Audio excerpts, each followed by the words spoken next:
তো question answer part 1 এবং series 1 এর প্রথম পর্ব এটা। এই প্রথম পর্বে আমরা 5টা কোশ্চেন নিয়ে চলে এসেছি এবং তো চলুন কোশ্চেনগুলো কি কি আছে সেগুলো আপনাদেরকে সব দেখিয়ে দিই।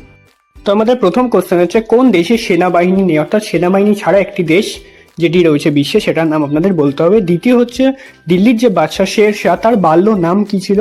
তৃতীয় হচ্ছে অন্নপূর্ণা যে পর্বত, অন্নপূর্ণা পর্বত যে সেটা কোন দেশে অবস্থিত। এবং চতুর্থত হচ্ছে famous space research organization US এর সেই নাসা সেটা কত সালে প্রতিষ্ঠিত। এবং 5 নম্বরটা অনেকেই হয়তো আপনারা পারবেন, খুবই ইজি একটি কোশ্চেন, যে সবরমতী আশ্রমটা কে প্রতিষ্ঠা করেছিল। যেই অ্যান্সারটাই পারবেন সেই অ্যান্সারটাই কিন্তু কমেন্টে জানান। আপনাদেরকে টাইম দেওয়া হলো, টাইম কাউন্ট স্টার্টস নাও।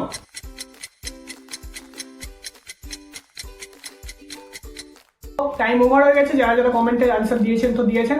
দেখুন, প্রথম যে অ্যান্সারটা সেটা হচ্ছে বিশ্বের কোন দেশের সেনাবাহিনী নেই, এটা কিন্তু একমাত্র আইসল্যান্ড দেশে কিন্তু কোনো সেনাবাহিনী নেই। এবং দ্বিতীয় হচ্ছে শেরশাহের বাল্য নাম হচ্ছে ফরিদ খাঁ। শেরশাহ তার যে বাল্য নাম সেটা কিন্তু ছিল ফরিদ খাঁ, ঠিক আছে। তৃতীয় যে কোশ্চেনটা হচ্ছে অন্নপূর্ণা পর্বত কোন দেশে অবস্থিত, এটা কিন্তু নেপাল। অন্নপূর্ণা পর্বত কিন্তু নেপাল অবস্থিত, আমাদের ভারতের প্রতিবেশী একটি দেশ। এবং চতুর্থ কোশ্চেন হচ্ছে নাসা কত সালে আবিষ্কৃত হয় বা নাসা কত সালে প্রতিষ্ঠিত হয়, কিন্তু 1958। সবরমতী আশ্রম আমাদের লাস্ট কোশ্চেন।